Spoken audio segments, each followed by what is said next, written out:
మరి చిన్నప్పటి నుంచి అదే చెప్తారు కదా! ఈ కాంపిటీషన్‌లో నువ్వు విన్ అవ్వాలి. ఈ సబ్జెక్ట్‌లో నువ్వు టాప్ రావాలి.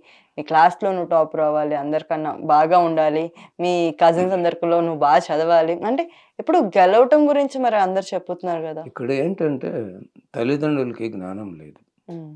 ఇక్కడ కావాల్సింది ప్రతి ఒక్కరికి జ్ఞానం కావాలి. హ్మ్. ఎక్కడ జ్ఞానం లేదో అక్కడ దుఃఖం ఉంటది. హ్మ్. ఎక్కడ జ్ఞానం ఉందో అక్కడ ఆనందం ఉంటది. హ్మ్. ఒక జ్ఞాని ఎవరిని స్వేచ్ఛకు అడ్డుపడ్డు. హ్మ్. ఎవరిని నిరుత్సాహపరచడు. హ్మ్.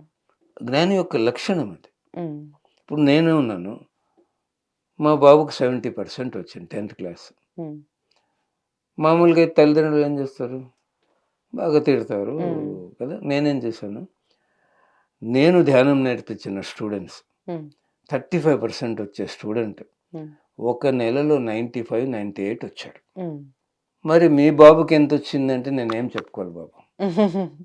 నీ కోసం కాదు. హ్మ్. నా కోసం నీ రిజల్ట్ కావాలి. హ్మ్.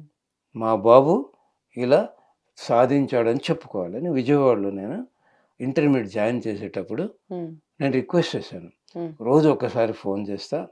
ఒకటే క్వెషన్. హ్మ్. 1 గంట ధ్యానం చేస్తున్నావా లేదా? ఓకే. నువ్వు చదువుతున్నావా లేదా అడగను. హ్మ్. పర్సెంటేజ్ అడగను. నువ్వు ఫెయిల్ అయినా ఏమి అనను. హ్మ్. 15 డేస్ నాకు ఫోన్ చేశాడు.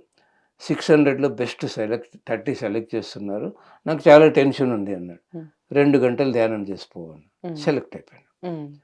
ఇక 3 మంత్స్ బిఫోర్ ఫైనల్ ఎగ్జామ్ నాకు ఫోన్ చేశాడు. నేను రాత్రి డిన్నర్ మానేస్తున్నాను భోజనము.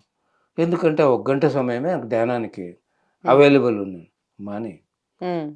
కావాలంటే స్నాక్స్, ఫ్రూట్స్ తీసుకొని తిను. నో ప్రాబ్లమ్ అని. హ్మ్. 97.5 వచ్చాడు. వావ్! 70% నుంచి ఆ! ఎలా వచ్చాడు? ధ్యానం. వాక్కు. ఇదే కదా జ్ఞానం. హ్మ్. మరి తల్లిదండ్రులకి జ్ఞానం ఉందా ఎవరికైనా? హ్మ్. జీవితంలో చదువు ఒక్కటే అనుకుంటే పొరపాటు. హ్మ్. ఎన్నో ఉన్నాయి టాలెంట్స్. ఎవరికీ తెలీదు. సచిన్ టెండూల్కర్ చదువులో పెద్దగా సక్సెస్ కాలేదు. ఫెయిల్ అయినాడు. దానివల్ల ఏమైనాడు? టెండూల్కర్ అయ్యారు. గొప్ప క్రికెట్ ప్లేయర్ అయినాడు. హ్మ్. కదా! ఒకవేళ గొప్ప ఇంజినీర్ అయినా కోట్ల మధ్య ఉన్నారు. హ్మ్. అట్లాంటి క్రికెట్ ప్లేయర్లు ఉన్నారా? లేరు. లేరు. మరి ఏమైందక్కడ? ఫెయిల్యూరు? సక్సెస్ అయిందా? హుహు. అమితాబ్ బచ్చన్ ఉన్నాడు. గొప్ప డాక్టర్ అయి ఉంటే అంత గొప్ప యాక్టర్ అయ్యేవాడా? నో. మరి ఎన్ని టాలెంట్స్ ఉన్నాయి.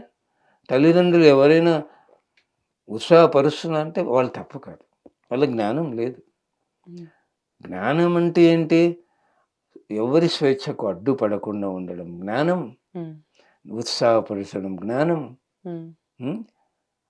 ధ్యానం నేర్పించడం జ్ఞానం. అన్ని దానాల కన్నా జ్ఞానదానం మిన్న. పిఎంసి నిరంతర మహాజ్ఞాన యజ్ఞానికి మీ వంతు సహకారం అందించండి. The PMC trust Google pay phone pay number 8977009932.